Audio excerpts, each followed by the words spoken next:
Lord God, Almighty Father, creator of mankind and author of peace. Are we ever mindful of the cost paid for liberty? Today, we give thanks to our veterans for their services. We ask to bless the members of our armed forces. Give them courage, hope, and strength. May they know your firm support, gentle love, and compassionate healing. Be their power and protector, leading from darkness to light. To you be all glory, honor, and praise now and forever. Amen.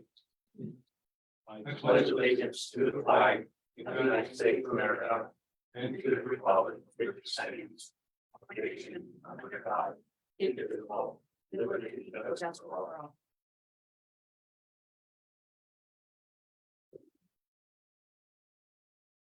These proceedings are being recorded for the sole purpose of constituting the accuracy of written minutes. Tapes are reused, eliminating recorded records of these proceedings. Approval of the minutes of the previous meeting held November 3rd, 2022. Motion approved. Second. Mr. Honor? Yes. Mr. Lukasevich? Yes. Mr. Notstein? Yes. Are there any guests concerning county business at this time? Hearing none, we'll move on. Proclamation number 2022-019. Recognizing November as Epilepsy Awareness Month. Move to approve. Second. Mr. Honor? Yes. Mr. Lukasevich? Yes. Mr. Notstein? Yes. And I will read the proclamation at this time. Whereas epilepsy is a neurological condition, sometimes referred to as a seizure disorder and characterizing by recurring seizures, and 1 in 26 people will develop epilepsy in their lifetime. Whereas more than 209,000 Pennsylvanians live with epilepsy or seizure disorders. Whereas up to 50,000 Americans die each year from seizures and related causes, including sudden unexplained death in epilepsy.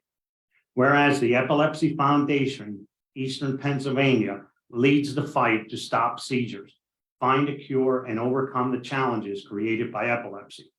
Whereas the Epilepsy Foundation, Eastern Pennsylvania, is dedicated to ensuring that all people with seizures and epilepsy are able to participate in all life's experience. Whereas state funding in Pennsylvania currently supports Epilepsy Foundation program that provides technical assistance, training, and support to Pennsylvania school nurses, teachers, students on seizure recognition and first aid. Whereas state funding in Pennsylvania currently supports Epilepsy Foundation programs that provide patient education, public awareness, information, referral services for children and their families living with seizures in Pennsylvania. Whereas the Epilepsy Foundation, Eastern Pennsylvania, celebrates 50 years of service and dedication to Pennsylvania communities. Whereas prevention and control of epilepsy can be achieved through continued community education and awareness programs.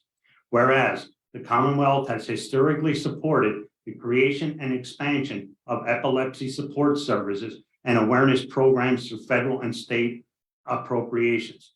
Whereas the epilepsy community recognizes November as Epilepsy Awareness Month to promote epilepsy awareness and education throughout the world.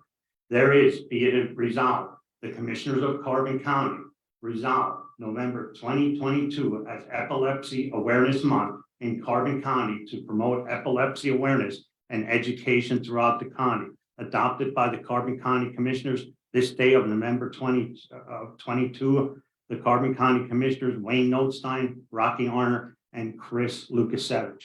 And we do have two people, if you would like to come up here. I have Karen Ziegenfuss, and I also have, is it Ellen Baca? Do I have that right? Yeah. And you're going to give us a little bit on why you're here today.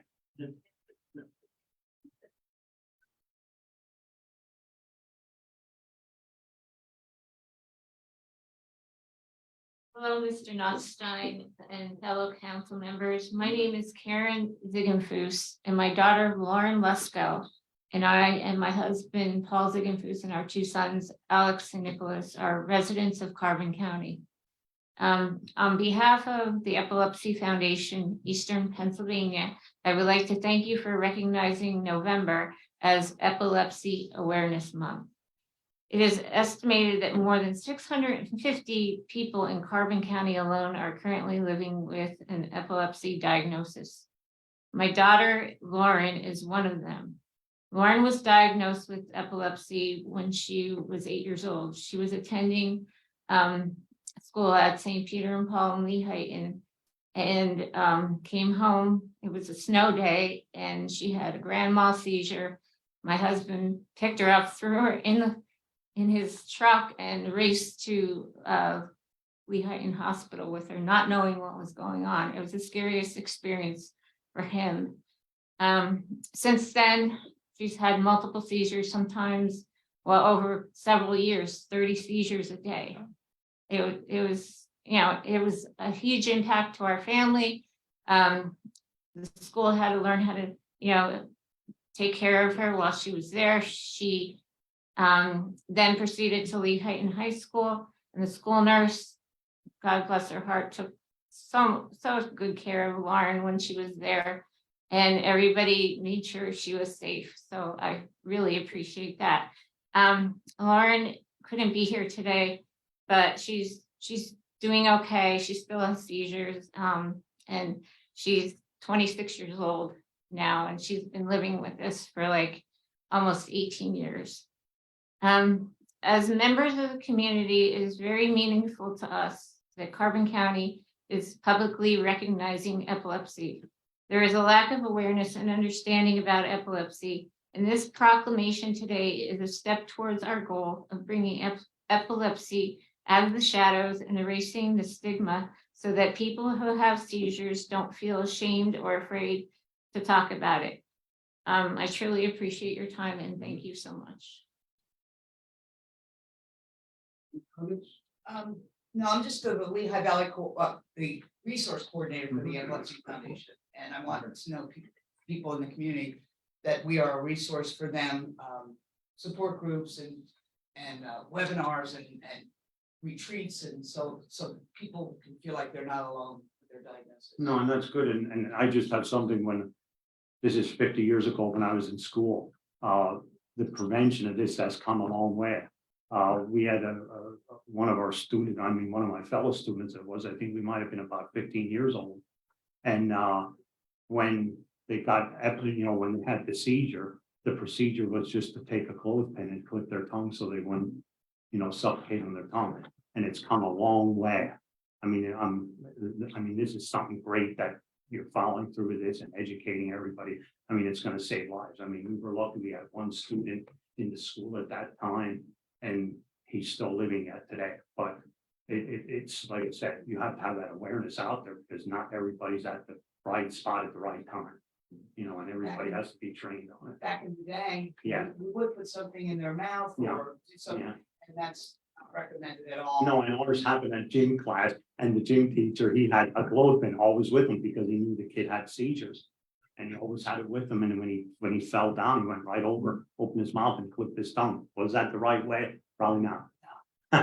So if you see somebody in the community having a seizure, you're going to turn them on their side, Okay. push in their head, don't hold them down and never put anything in their mouth.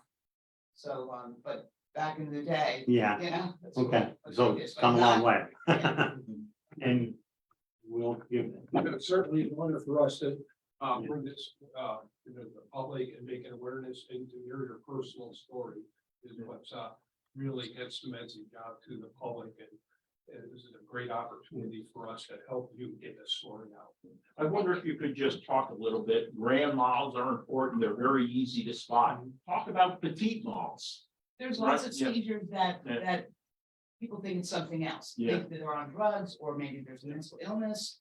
And they could be just wandering around the community, not responding to your calls. And if a police officer approaches them, they ask them questions, they're not going to respond, they might. So there's a lot of seizures that are like that, and they're misunderstood.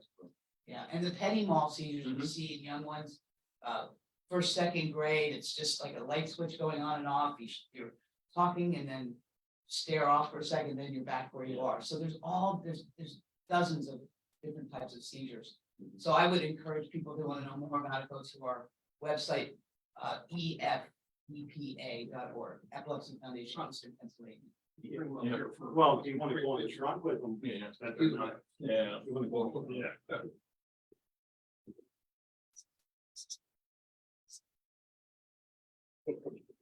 You guys.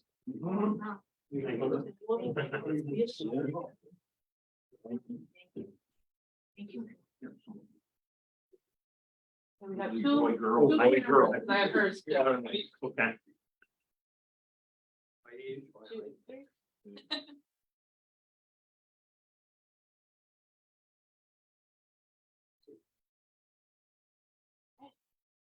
Thank you so much. Thank you again. guys. It was Thank really you. great. Thank you. Thanks so much.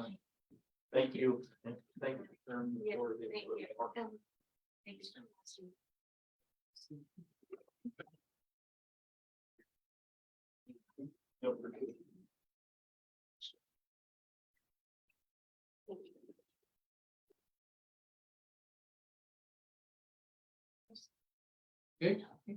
Next item is a resolution for adoption. Resolution number 2022-031, declaring Carbon County a Hidden Heroes County in support of military and veterans caregivers. Move to adopt. Second. Mr. Honor? Yes. Mr. Lukasevich? Yes. Mr. Notstein? Yes, Whereas the series of wars and conflicts in which our nation has been engaged over time since World War II has resulted in 5.5 million military and veteran caregivers who are parents, spouses, siblings, and friends, caring for those wounded, ill, or injured who have served our nation, as documented by the 2014 RAND Study Commission by the Elizabeth Dole Foundation. And whereas the daily tasks of these military and veterans caregivers can include bathing, feeding, dressing, and caring for the grievous injuries of wounded warriors, administering medications, providing emotional support, caring for the family and the home, and working outside the home to earn essential income.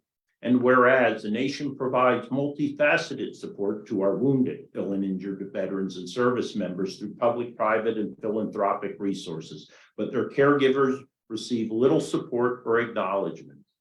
And whereas most military and veteran caregivers consider the challenging work they do as simply carrying out their civic and patriotic duty without realizing they are in fact caregivers and do not identify themselves as such. And whereas an alarming number of military and veteran caregivers, according to research, are suffering numerous debilitating mental, physical, and emotional effects as a result of their caregiving duties. Whereas the County of Carbon desires to recognize and support those who are serving in these vital roles in our own community. Now, therefore, be it resolved by the County of Carbon, one, that the County of Carbon become a Hidden Heroes County in support of military and veteran caregivers. That the County of Carbon seek to identify military and veteran caregivers residing in our community and determine the unique challenges they face. That the County of Carbon work to ensure that our government, organizations, employers, and nonprofits are aware of the unique challenges of military and veterans caregivers and are encouraged to create supportive environments and opportunities for assistance. That the County of Carbon plan an annual observance or resource fair to recognize the communities and veterans, military and veterans caregivers, and in partnership with the Elizabeth Dole Foundation's National Hidden Heroes campaign and connect them with local resources. That the County of Carbon encourage all who care for and support veterans and service members to extend that support to their caregivers. That the County of Carbon designate a point of contact for our community from the public or private sector for citizens and organizations wanting to offer support and caregivers who need that support. That the County of Carbon use the Elizabeth Dole Foundation's military caregiver experience map to understand the stages of military caregiver journey and to use it as a tool to encourage community understanding and support. duly adopted at a regular meeting of the Board of Commissioners of the County of Carbon this 10th day of November, 2022. Signed, the Carbon County Board of Commissioners, attested Chief Clerk, County Administrator. And we have Georgette joining us from Hidden Heroes. Would love to have your comments, Georgette. Thank you. And I do have. Just a little bit of.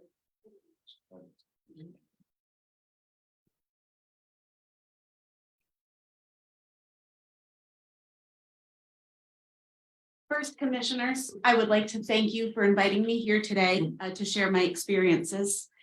My name is Georgette Winton, and I am a 2021 Dole Caregiver Fellow with the Elizabeth Dole Foundation. I care for my husband, Jason, who is an Army veteran who served during Desert Shield, Desert Storm. His most visible wounds are his below-the-knee amputations, but he also suffers from 2 types of arthritis, major depressive disorder, and PTSD. As Jason's caregiver, I often forget about how much I actually do for him because I do so many things and I do them so often. Part of what I do to maintain his quality of life in our household is manage his doctor's appointments, his medications. I do help him bathe. I do help him dress, and I also take care of all of the household chores. I'm the one climbing on the ladder, cleaning out the gutters in the fall. I'm the one who is doing our laundry, making sure our house remains clean. I recently had a fellow military caregiver spend some time with me, and her observations of my life were eye-opening to me, and I would like to share those with you now. Besides an injured veteran, you see a hidden hero. Caregivers may be a spouse, a child, a mother, a father, a friend. Many stop to say thank you to a veteran for their service. Rarely does anyone say thank you to the caregiver beside them. I have been blessed to see 2 opposite reactions to caregivers in the last month. Yesterday, as we walked in a Veterans Day parade, there were so many salutes and thank yous to my well-deserving veteran friend. He more than deserves it. What I'm sharing with you here is in no way meant to take credit from him. He would tell you the same and shares this message as well. However, I didn't witness one thank you to the caregiver beside him. What those well-meaning patriots didn't see was everything his caregiver did to get him there or home, or what she does 24/7 to give him the best quality of life possible. She gave up herself for him, and she does it proudly. During our week with the Elizabeth Dole Foundation in Washington, D.C., caregivers were honored. We stood while over 1,000 guests clapped for us, and it was the first time I have ever been recognized apart from the veteran I serve. The truth is that you don't see the perfect example of my dear friend Georgette. Before she reached 40, she quit her job and she gave up her identity to care for Jason. Now, as she battles her own cancer, she never misses a beat to care for him.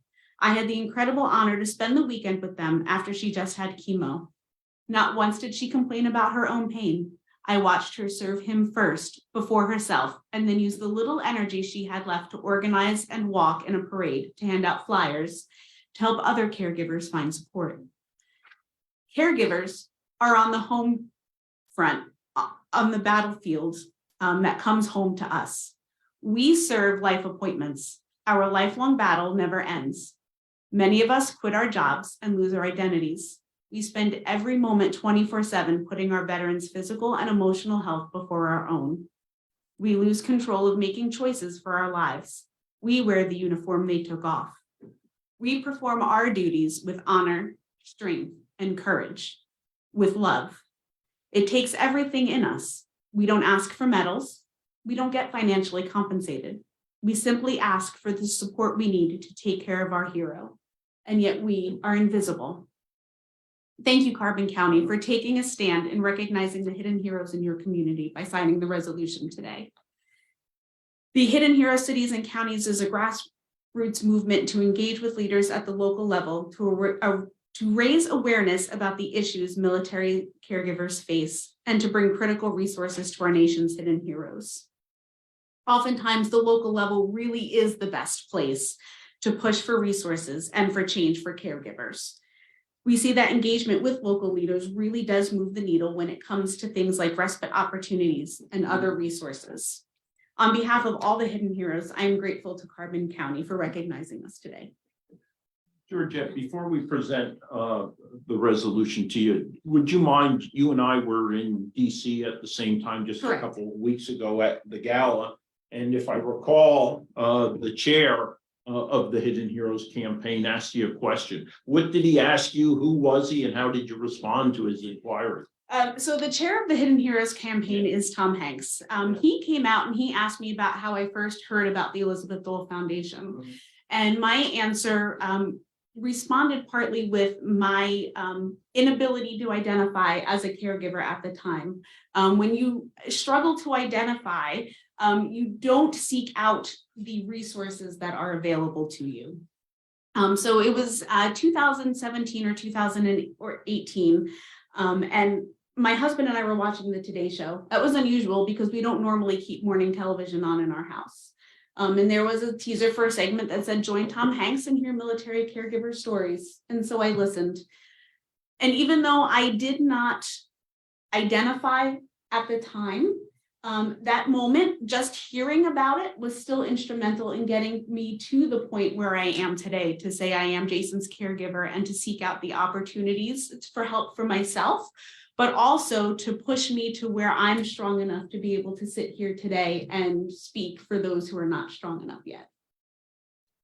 Well, thank you, and I certainly agree that it starts here at the local level, and something we really need to educate as well, not only epilepsy, but so many things like this that the Hidden Heroes, and how many of people in this room have even heard of it before. So it's a very quiet support group, not seeking recognition or anything, but do a fantastic job and providing those services at great strain and stress to the individual providing those services. We thank you for that. Thank you.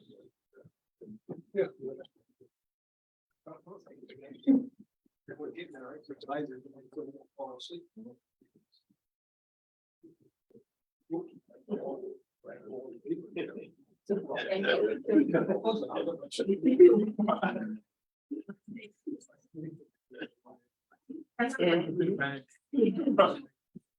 Cameras then.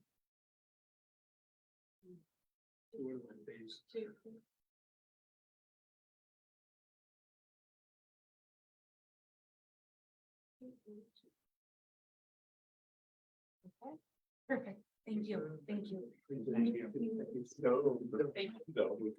you so much. Thank you. Pleasure. Thank you. Thank you.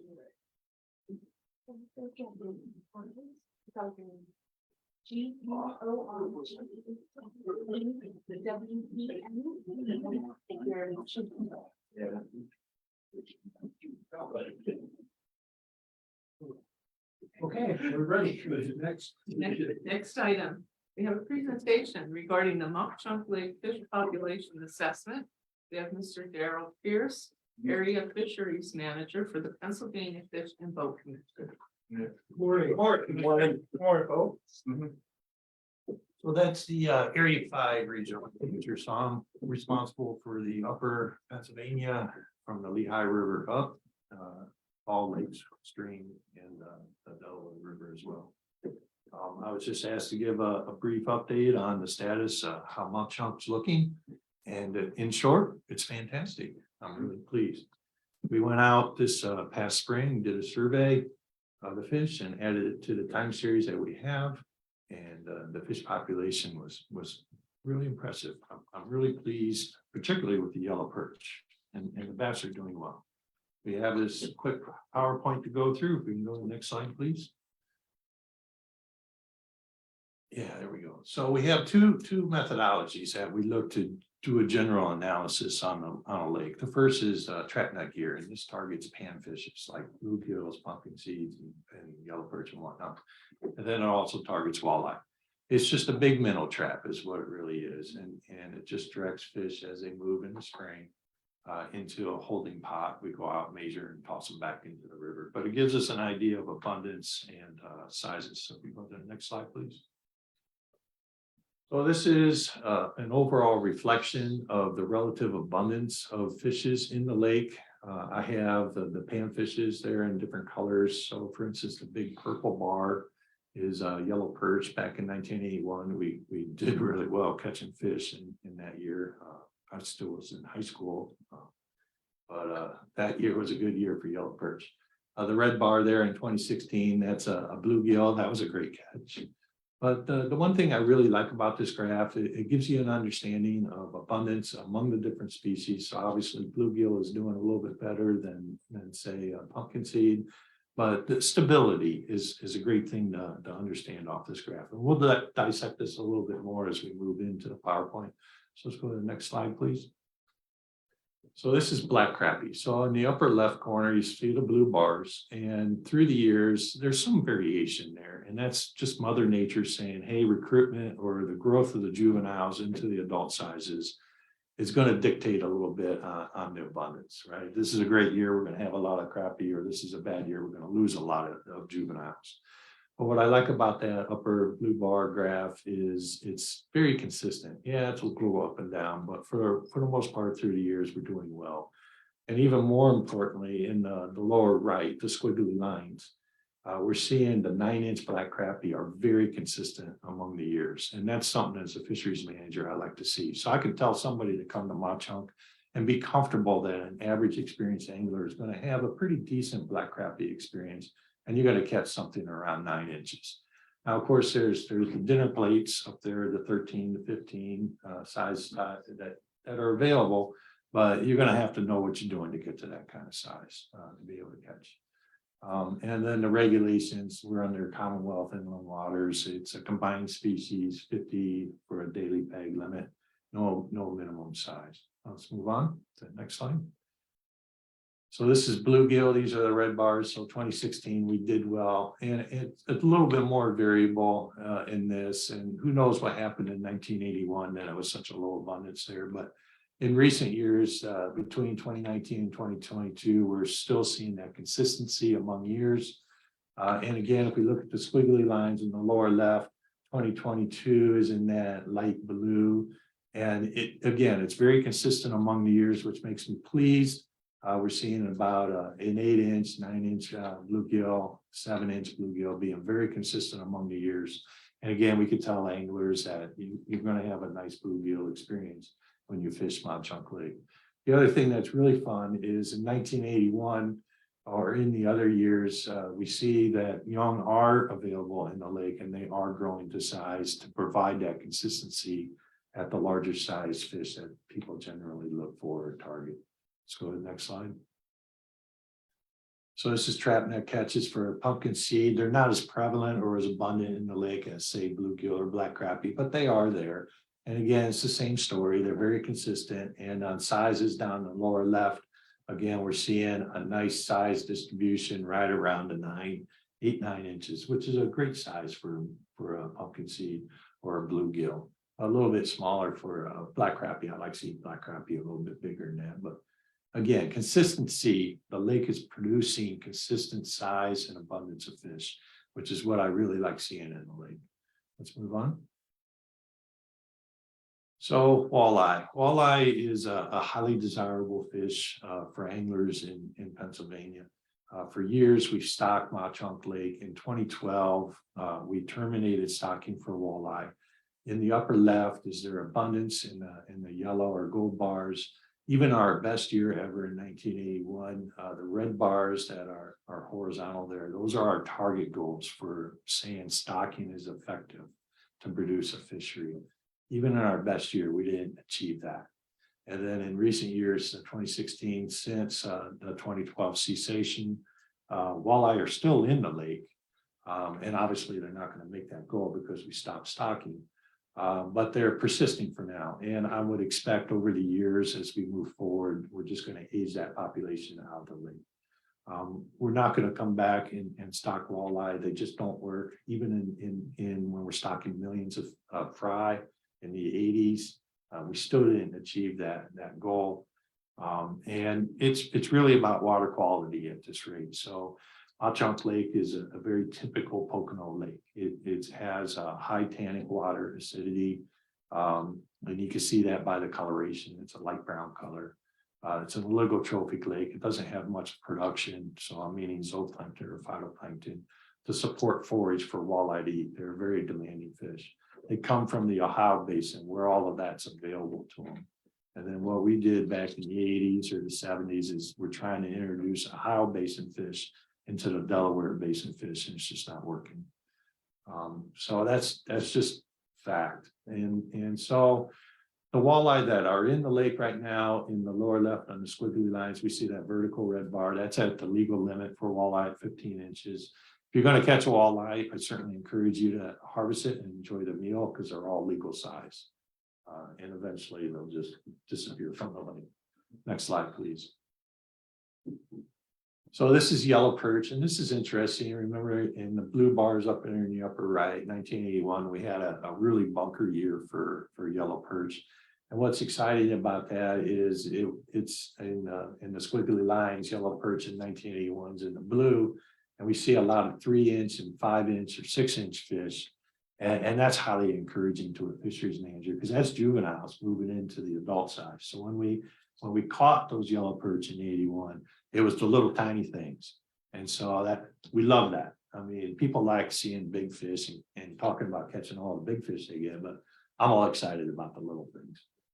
And that's prevalent through all these graphs. We see a lot of recruitment to provide that stability of those populations through the years. And that's the best thing I could ever see in a lake. Now, since we had that big catch in 1981, that tends to downplay on the graph in 2019 and 2022. But flat out, I'm really excited. I think the best key feature that Mauch-Chunk provides to anglers for the county is the yellow perch.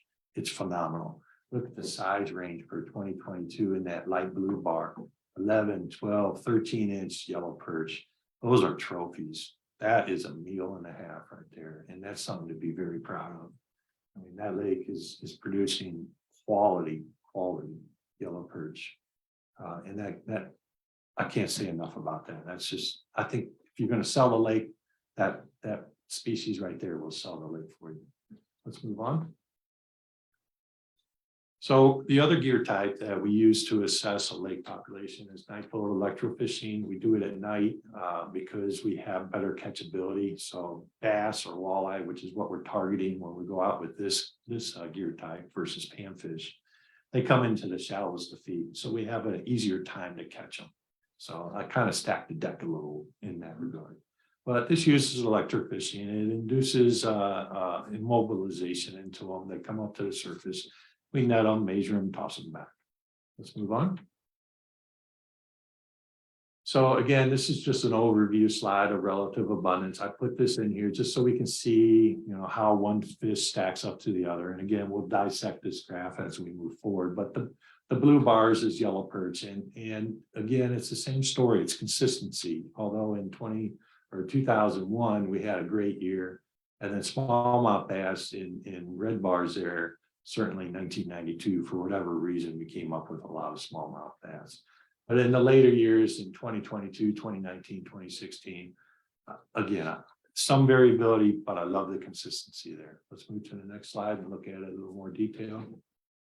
So the blue bars, that's largemouth bass. And Mauch-Chunk right now is under the Big Bass program.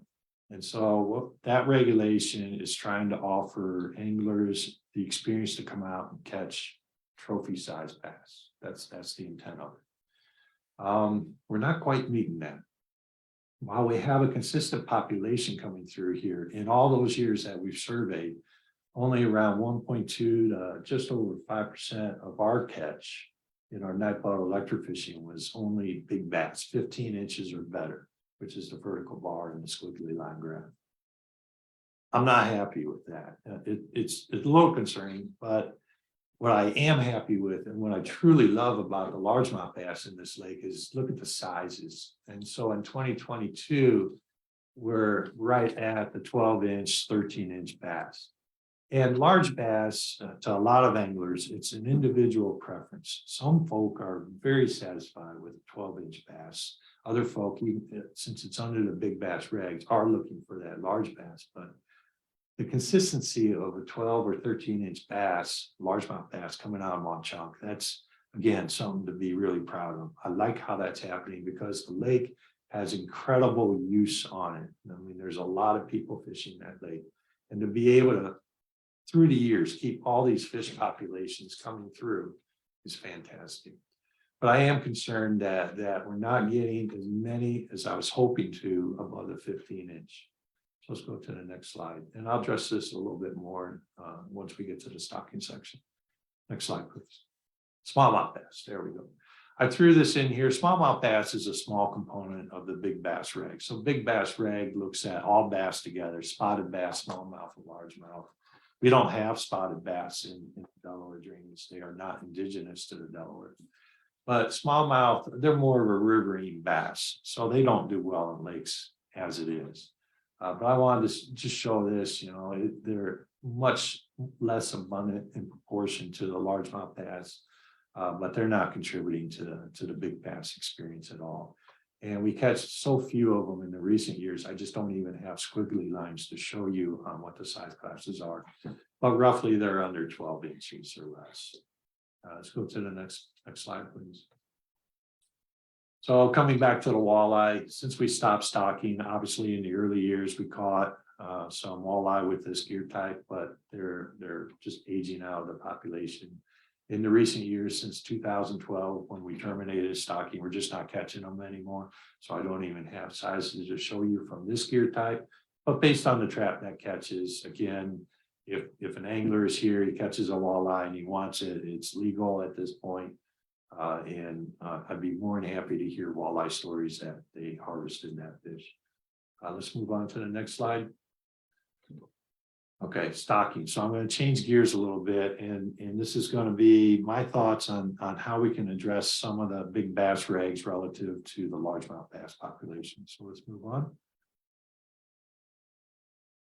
So what can we do to get more of the population? So when I go out with the night blood electrofishing, I'm looking for the largemouth in my catches to be more than 5%. And I would be happy with that. 5 to 10% would be ecstatic if I can get there. In Mauch-Chunk, the habitat for bass is incredible. I mean, it's probably one of the best lakes I've seen for bass habitat in the Northeast. I mean, the South Bank is beautiful with all the rock and boulder that's in there. There's plenty of places to hold and rear and grow a large bass. On the other shore, it's nice, shallow nesting areas and spawning areas. So I don't think habitat's a limiting influence on the bass population. The other thing I don't know is angler use. But in all those squiggly lines showing the link frequencies, there's absolutely no indication on any fish, whether it's bluegill, pumpkin seed, or bass, it would be by poaching, but there's no indication of cropping. So it doesn't seem to be that anglers are a limiting influence on the population. Right, so we're seeing consistent abundance and we're seeing consistent size distributions. Even though I don't know what the angler use and harvest is, I just don't think it's that much of an influence on the populations. So the third bullet, I think what we need to step or think about in moving forward is competition. And it's all about food. So we have a lake, we have a lot of bass in it, and they're doing well. But the question is, what are they eating and what's available? So Mauch-Chunk is a low productivity water, which means we have low zooplankton or phytoplankton, little microscopic animals. Golden shiners feed on those zooplankton and phytoplankton, and then in turn, the bass would feed on the golden shiners. Now, at this point, I believe the bass are certainly feeding on the bluegill, pumpkin seeds, and anything else that they can fit in their mouth, whether it's frogs, insects, and whatnot. But I'm wondering if all those 12 inchers and smaller size bass are just out competing each other, and then what happens is they stunt themselves in growth, and then they find themselves, you know, there's just not enough food for me to get any bigger. And so what I'd like to try and do, and I talked to the Park Commission this morning. What I'd like to try and do is start stocking golden shiners. These are forage fish that are common in Northeast Pennsylvania. They know They're indigenous to this basin. They know how to feed on in low liquid trophic waters with low productivity. And that would offer an increased food resource that hopefully the largemouth bass can start targeting. And then grow up more to size, not only larger, but hopefully faster. So what the other thing I don't know is how long does it take to get a bass to 12 inches in Mauch-Chunk Lake? It may be up to 10 years. All right, but if I get more resource in there for them to eat, maybe I can shave some of that off and then they can blossom up and grow to size a lot faster. So I'm looking to stock the lake, roughly a little less than 100 per acre with golden shiners and to try and bolster that forage base. I'm going to do that from 2023 to 2025. I'll come back to Mauch-Chunk Lake in 25 in the spring and summer and fall, and then do a reassessment and see where we're at. Let's go to the next slide, please. So this is just coming back to walleye. I threw this in there so people have the history, and I believe you all have the PowerPoint, so this can be distributed however you want. But this is the history of walleye stocking. So back in the early years, we're throwing in quite a few fry or fingerlings. And as the program grew through the years, our hatcheries just couldn't produce enough to support stocking on the broad scale that we were doing. In the recent years, we had to cut back. And we got to the point where walleye just weren't working in any of those years, regardless of how many we stocked. So the program is terminated. Let's go to the next slide. So this is a fun fact. I threw this in here. This is trout stocking. Mauch-Chunk Creek, right below the lake, is a stock trout water. It's a high use water. It's very popular. Thank you very much. I love this water. Last time I was on it, I think I got 150 anglers within the first hour of opening day of trout. And these are the stockings that we put in. This is what will go in this spring. The Lehigh River is also a stocking for Carbon County. And again, thank you for that as well. I counted that this spring. I think off the top of my head, I forgot to put it in this PowerPoint, but up at Glen and Oco, I got around 40 anglers around 10 o'clock in the morning. And roughly, I think it was 30 down here off the parking lot in town, which is incredible. It's been growing through the years. People are starting to like a large river as a stock trout water to get a different experience. And the best thing that this provides for us is, hey, Mauch-Chunk is really busy. If I don't want to stand shoulder to shoulder with folk, I just drive 3 miles down to downtown. I can fish to Lehigh and still have a fun time with it. Let's go to the next slide, please. And that's all I have for you, folk. If there are any questions, I'll try to do my best. What the heck is electrofishing? Well, this Battery in there? yeah. I'm getting a little nervous because it really gets me excited, and I'm wondering if that's just a masochistic side of me, but it's a boat and there's probes that stick off the front of the boat, and we have copper tubes that hang off those poles, and it is a big battery essentially. And what happens is the copper poles are positive, and then the boat hull itself is the negative. And so we use a generator and we put out probably a little more than what you get out of the wall outlet here. And yeah, you don't want to touch the water. And what happens is when you put electricity through the water, I like to use the example back when I was in high school, we put electricity to a frog leg and you saw it jerk, right? But that's what electricity does. It induces tetany, which makes your muscles contract and expand involuntarily. You can't help it. That's what happens. And it causes the fish to enact, it's not swimming, but it looks like a swimming motion. And they'll come up to the positive or the copper droppers. We simply scoop them up, put them in the tub, measure them, throw them back. It's a stun effect. It's like a taser. They'll shake it off within seconds to a minute, and then back in the water and away you go. Another quick question. Did this replace Steinmite fishing? Well, you know, I worked for the state of Florida for many years prior to coming to here, and I remember a fellow from Parks. He said they surveyed a lake, and his biggest challenge was getting the fish out of the trees because there was too much primacord. Yes, this does substitute for dynamite a lot better. Daryl, our lake, Mock Chunk Lake Park and Mock Chunk Creek are under potential threat due to consideration by the borough of Jim Thorpe of loosening zoning in regards to really what ends up being permitting on-lot septic systems within 1,000 feet of Mock Chunk Lake Park and Mock Chunk Creek. Can you talk a little bit about, what threat potentially on-lot septic systems pose to our waterways in Pennsylvania, specifically to Mock Chunk Lake Park, if you could? Sure, I'll talk from a biological aspect. I'll stay away from regulation. That's not me, that's DEP. From a biological perspective, raw sewage is just bad. All right, and back in the 20s, 30s, 40s, the thing was you build your cabin, you put a straight pipe into the lake. And you really didn't see much of an effect, probably because that was the only cabin on that water. Now, as we get more and more urbanization, more agriculture, more everything, stressing our waterways and our lakes, we're going to get more runoff, more input of nutrients, right? I mean, raw sewage is nothing more than a very rich nutrient. And you're seeding the lake.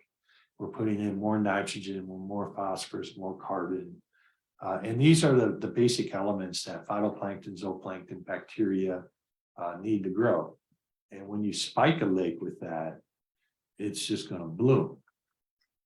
And in some regards, we're going to talk about a minor benefit that's far outweighed by the negativities. The small benefit is zooplankton and phytoplankton are going to bloom. Well, then the golden shiners in your forage are going to bloom, and then eventually your predators are going to bloom, right? So we can think of it that way, but that's going to be far outweighed by the negativity. So what's going to happen is we're going to have a bloom of phytoplankton, zooplankton, these bacteria, they're going to die much faster than you're going to get the benefit from the forage. When they die off, now the biological demand for oxygen to degrade all that material is going to strip oxygen out of the lake, and there's large potential that the lake can go hypoxic or anoxic, meaning there's nothing for the fish to breathe. And more importantly, then we're going to start introducing harmful algal blooms. And we're certainly introducing bacteria that's going to cause closures from a human health perspective. So one of the best benefits that Mock Chunk has right now is it's fully within the county park system. And urbanization and development around the park lake is helping protect the water from runoff, from direct sewage input and things like that. The more land that you can get around and in that drainage basin, the better you will be at protecting the lake from those kinds of conditions. Certainly as urbanization and agriculture continue to increase and develop throughout the East Coast, you're going to see algal blooms in the lake. There's nothing, it's going to happen. It's a thing, but I would urge you to do the best we can to keep the drainage basin as well protected as we can, so that Mock Chunk doesn't build up to the point where we're going to see harmful algal blooms. Thanks, Daryl. Very important. Yep. Thank you. I just have one question for you. Yes, sir.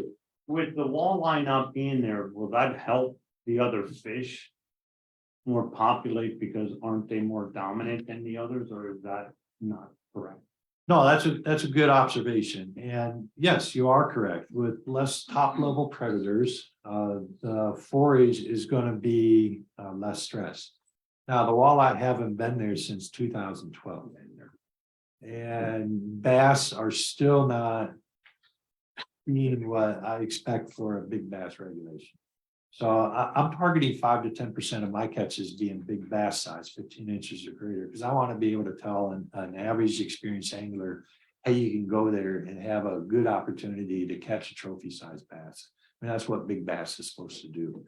Now, getting there and be satisfied with a 12-inch bass, yeah, I'd be very satisfied with a 12-inch bass, and a lot of folk would be. But we're not seeing the response from the lack of walleye being in the lake on the largemouth bass. Certainly chain pickerel are benefiting, and they're doing well in the lake. which they're fun to catch as well. I don't personally care to eat them, but yes, I would expect less competition from that aspect. Yeah, yeah. But I think if we stock 4-H and do that for 3 years, let's wait it out, see what happens and see where we can go after that. Thanks so much, Thank you. Daryl. Appreciate it. All right, thank you. We want to let the press, if they have any questions before Daryl heads out. Question or? Good, good. Okay, thank you. Yeah, feel free to contact me whenever. I'm on the internet or. I don't know if I put my contact in the. We'll pass it to him, Daryl. Thank you all. Yeah.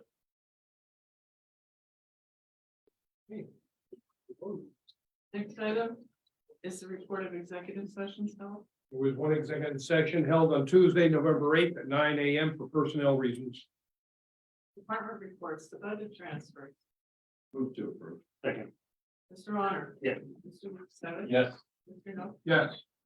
there are no supplemental appropriations. Instead of, there's approval of payroll check number 74736 through 74753. And direct deposit check number 6047304 through 6047739. For the payroll paid to the payroll fund checking account, Draw County funds totaling $646,409.47. This is the payroll dated November 4th, 2022. Motion to ratify. Second. Mr. Honor? Yes. Mr. Lukasevich? Yes. Mr. Notstein? Yes. Approval of check numbers 232114 through 232-259 for expenditures to the general fund clearing account totaling $1,634,108.22. Motion approved. Second. Mr. Honor? Yes. Mr. Lukasevich? Yes. Mr. Notstein? Yes. The treasurer's report? Move to accept. Second. Mr. Honor? Yes. Mr. Lukasevich? Yes. Mr. Notstein? Yes. Personnel report for county department. Move to approve. Second. Mr. Honor? Yes. Mr. Lukasevich? Yes. Mr. Notstein? Yes. Acknowledgements, reports, and roll officer. Move to acknowledge. Second. Mr. Honor? Yes. Mr. Lukasevich? Yes. Mr. Notstein? Yes. Correspondence was received as listed. Copies will be made available for press upon request. The administration buildings for approval and execution. Proposal from Weatherproofing Technologies Incorporated, WTI, of Beechwood, Ohio, to replace the roof and HVAC equipment at the administration building in the amount of $1,388,706.20 with a 20-year warranty on the roof. Project is quoted under the KPNAE contract number KPNA 202012-4. Move to approve and execute. Second. Mr. Honor? Yes. Mr. Lukasevich? Yes. Mr. Notstein? Yes. Advertising, authorize the advertisement of the Carbon County Annual Salary Board meeting to be held and live streamed for Tuesday, January 3rd, 2023, convening at 2 p.m., immediately followed by a meeting of the Carbon County Board of Commissioners. Move to approve. Second. Mr. Honor? Yes. Mr. Lukasevich? Yes. Mr. Notstein? Yes. Another advertisement, authorized through the advertisement of the 2023 holidays as listed. Move to approve. Second. Mr. Honor? Yes. Mr. Lukasevich? Yes. Mr. Notstein? Yes. Authorize the advertisement of the proposed ordinance to establish the obligations and authorities of the Carbon County tax collectors and the Carbon County Tax Claim Bureau to waive additional charges for real estate taxes upon taxpayers' strict compliance with all qualifying requirements of Pennsylvania Act 57 of 2022. Motion approved. Second. Mr. Honor? Yes. Mr. Lukasevich? Yes. Mr. Notstein? Yes. Boards and authorities, reappointments. 4-year term to expire December 31st, 2026. Fred Bressline of New Heighton and Harold Budliner of Weatherly. Motion approved. Mr. Honor? Yes. Mr. Lukasevich? Yes. Mr. Notstein? Yes. Children and youth for approval and execution fiscal year 2022-2023. Purchase of service agreements with Kids Peace Children's Hospital of Schnecksville and Kids Peace National Center of Snatchville as per the attached rates. Motion to approve and execute. Second. Mr. Honor? Yes. Mr. Lukasevich? Yes. Mr. Notstein? Yes. Communications for approval and execution. Communication received from the 911 director requesting to extend the existing equipment maintenance contract terms and conditions with Radio Maintenance Incorporated of Reading, Pennsylvania for an additional 3 years expiring December 31, 2025, for a grand total of all 3 years, $234,000, which represents an increase of $12,000. Motion to approve and execute. Second. Mr. Honor? Yes. Mr. Lukasevich? Yes. Mr. Notstein? Yes. Second amendment. For approval, the second amendment to the agreement with Two Way Mobile of Bethlehem, Pennsylvania, to maintain and operate the Northeast NECOR phone system and EZNet services for the region. Maintenance includes hardware, software support, and on-site services at a total cost of $62,132.53. The term of the agreement is January 1, 2023 through December 31, 2003. This is approved under the statewide interconnectivity grant. Co-stars number 12-018 is an increase of $5,120.36. Motion to approve and execute. Second. Mr. Honor? Yes. Mr. Lukasevich? Yeah. Mr. Notstein? Yes. The coroner for approval and execution. Agreement between the County of Carbon and Health Network Laboratories doing business as Forensic Pathology Associates of Allentown, Pennsylvania, to provide services for the coroner's office for the term of January 1, 2023 through December 31st, 2023 at the rates as listed. Motion to approve and execute. Second. Mr. Honor? Yes. Mr. Lukasevich? Yes. Mr. Notstein? Yes. Courts Odyssey System for approval and execution. An amendment to the agreement with Tyler Technologies of Plano, Texas, to replace the court software from Anita to Odyssey Case Management System. This amendment provides 2 additional users at an annual fee of $8,880. Changes to the payment milestone billing in the amount of $122,080 due to ongoing conversion, thereby extending the go-live date to March 2023, as well as changing allotted text messaging limits from 10,000 to 25,000 annually. Motion to approve and execute.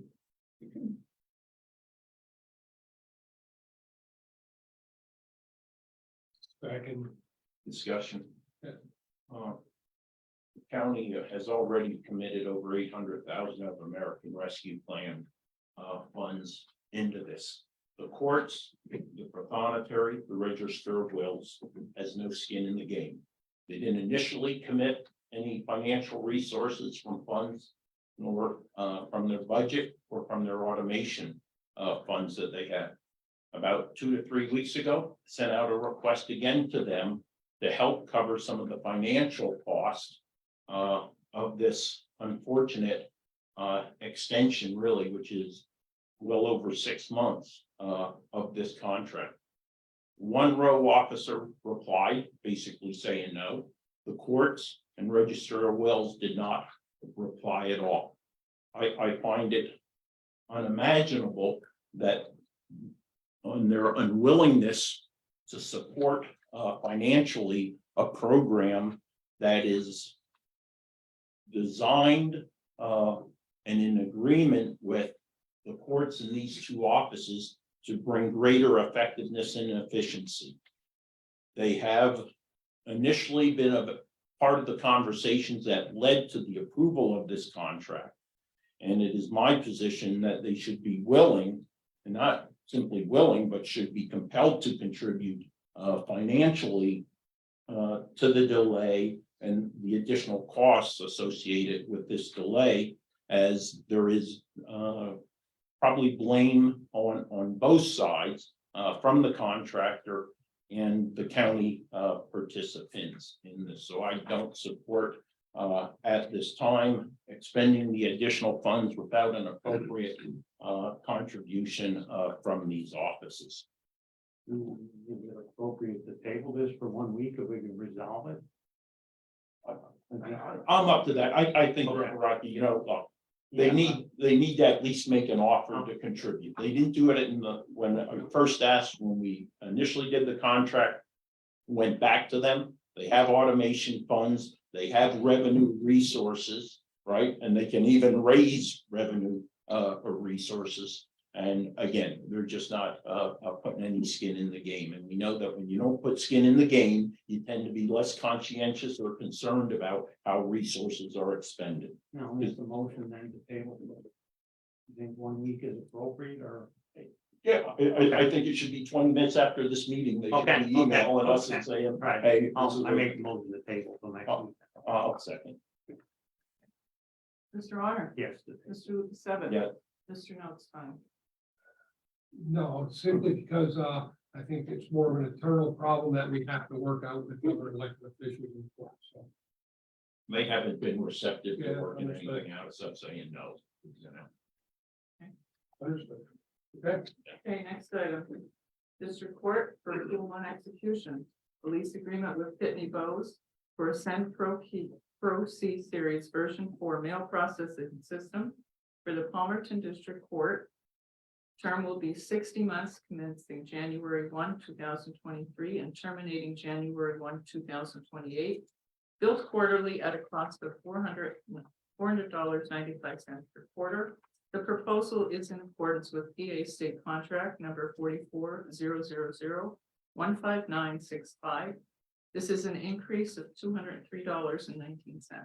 Move to approve the next. Second. Mr. Honor? Yes. Mr. Lukasevich? Yes. Mr. Notstein? yes, Emergency Management for approval and execution, the 2022 State Homeland Security Grant Program Agreement between the Commonwealth of Pennsylvania, Pennsylvania Emergency Management Agency, and the Northeast Pennsylvania Regional Counterterrorism Task Force. The term of the agreement is September 1, 2022 through August 29, 2025. The award amount is $898,918. The Northeast Pennsylvania Regional Counterterrorism Task Force is comprised of the counties of Carbon, Lackawanna, Lehigh, Luzerne, Monroe, Northampton, Pike, Susquehanna, Wyoming, and Wayne. Motion approved. Second. Mr. Honor? Yes. Mr. Lukasevich? Yes. Mr. Notstein? yes, Solicitor's report? Thank you. Under Agency on Aging, seeking approval and execution of an amendment to the existing agreement with Prestige Home Healthcare LLC of East Stroudsburg, Pennsylvania. Provide personal care and home support services at a rate of $20.28 per hour for the term July 1, 2022 through June 30th of 2024. This represents an increase of 60 cents per hour. Move to approve the next. Second. Mr. Honor? Yes. Mr. Lukasevich? Yes. Mr. Notstein? yes, For the 525 Iron Street project, seeking acceptance of a proposal from United Inspection Services of Jim Thorpe, Pennsylvania for construction testing services for the 525 Iron Street project. The proposal lists a not to exceed amount of $17,108 and was the lowest of 3 proposals that were received. Boyle Construction Management has received all the proposals and recommends the construction testing services contract be awarded to United Inspection Services. Move to approve. Second. Mr. Honor? Yes. Mr. Lukasevich? Yes. Mr. Notstein? yes, For Parks and Recreation, seeking approval and execution of a banner request from the Bach and Handel Chorale for their Christmas concert, St. Joseph's Catholic Church on December 3rd of 2022 at 2 p.m. The banner to be displayed from November 19th, 2022 until December 4th, 2022. Motion approved. Execute. Second. Mr. Honor? Yes. Mr. Lukasevich? Yes. Mr. Notstein? yes, And seeking approval and execution of a special activities agreement for the use of Josiah White Park, along with a banner request and gazebo use request submitted by the Jim Thorpe Tourism Agency for the Christmas tree lighting on December 2nd, 2022. The banner to be displayed from November 17th until December 4th, 2022. Motion approved. Execute. Second. Mr. Honor? Yes. Mr. Lukasevich? Yes. Mr. Notstein? yes, Nothing further. Any further business? Commissioners' reports, Mr. Honor? None at this time. Mr. Lukasevich? Done at this time. Mr. Notstein? meeting adjourned. Okay, are we ready for election board? Okay. Now we'll call the monthly meeting of the election board to order.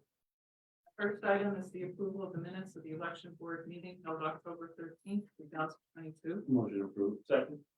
Your Honor. Mr. Lukasevich. Yes. Mr. Notstein. Yes. Are there any guests concerning election board business this time? Hearing none, move on. Any further business?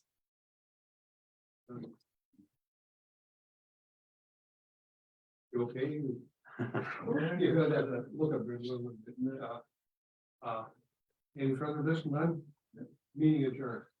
Excuse me, Amy, I know you have a question here. That's all you look. I thought Lisa was here. He was in the hall before the meeting. Yes, state, city of the, yeah.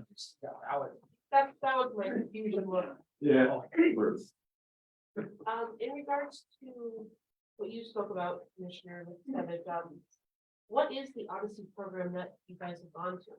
It's a system bringing together the court systems, records, files, filing systems, all together under Tyler Technology. We currently have our own proprietary system, but we're going to Tyler Technologies, and the courts organized a contract to automate the processing, create better connectivity between the courts and the two offices. It's more of a, Yeah. we had a proprietary, Yeah. only one person doing that work, our program. Mhm. And we went to a company that has several counties and several states, etc.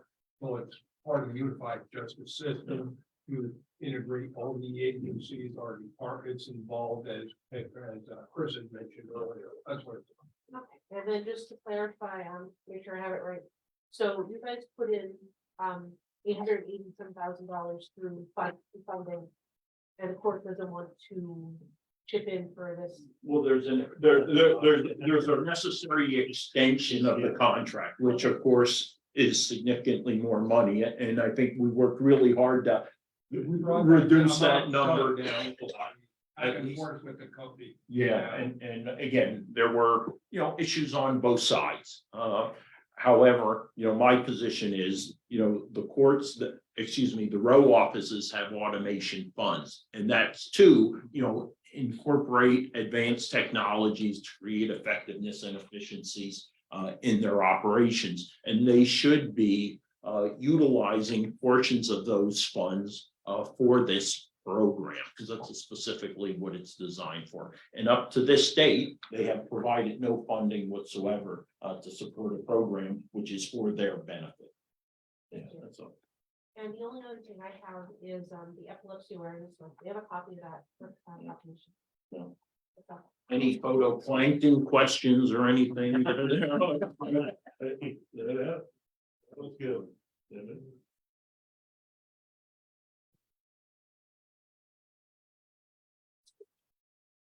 Courts, depository, register of wills. Yeah.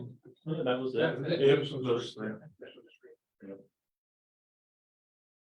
And the total cost on that was. Well, now it's gonna be it would end up being Just about a million. just about a million. Yeah. Yeah. It's updating a lot of the problem is integrating the other system into the new, so it's a lot of technical work. Yeah. A lot of work on behalf of those offices. A lot of hours. Transferring that information from the old system Yeah. into the new system. It just doesn't copy into it. And I mean, so there are a lot of issues,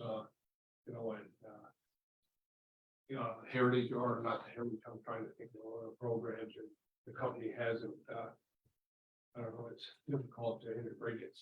Things like probate one of them? Probate was one of the challenges getting in.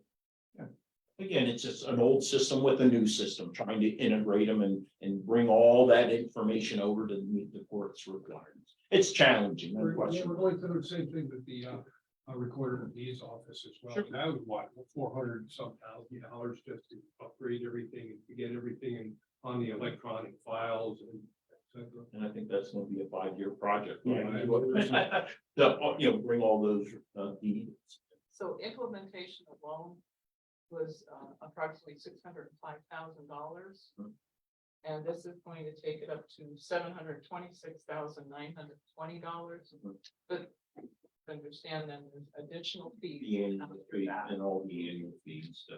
We have Tyler in other offices as well, in the communication center and other places. Big company. Yeah. Expensive company. Anything else? The HVAC and roof stuff, any idea when that's gonna happen? Okay, I'll give you a report and I'll give you a little bit of information on that. First of all, I'll start off that it's 1.3 million, almost 1.4 million. I think what we've been doing the last couple of weeks, we're starting to cut back a little bit. This building was actually probably gonna be projected to be $3 million. What we made it, I mean, it was gonna be the facade, the windows, and we have to start just making our priorities what it is. We need the roof to not leak, and we need the air conditioning to work and the heat. And that's two basic things that I think you need. You need a roof over your head and heat. The other things are just gonna have to come years down the road, you know, what we're gonna do. It's projected to probably be done by summer. They're gonna start right as soon as the weather breaks. And there's some things like they have to go to PennDOT, you know, they have to bring cranes in to close the roads, but we're hoping by June it should be done. The big thing here as well is the fact that the air conditioning system is old and put a new roof on and then wait to do the air conditioning. Now we're tearing up the new roof to accommodate the new air conditioning. So it's more long-term, cost-effective before the system fails. We're replacing the roof, do it all at one time, get it over. And it's very inefficient, our system here now. Just for example, my room, you could store meat, one of the butchers here, we could store meat in my room. Bring it out. And like the woman that's next to me, her office, they actually close my door so that the air doesn't come around to her to make her room cold. Like, it's just weird. It's just like nothing operates correctly here. It's like the heat goes on, it goes too high, and then the air conditioning comes on. We're probably wasting so much money that, I mean, it sounds like it's $1.3 million, but we could wind up saving $150,000 just on our annual bills. Overtime. Yeah. That's all I have. Okay. Good. How things to be today? Yeah.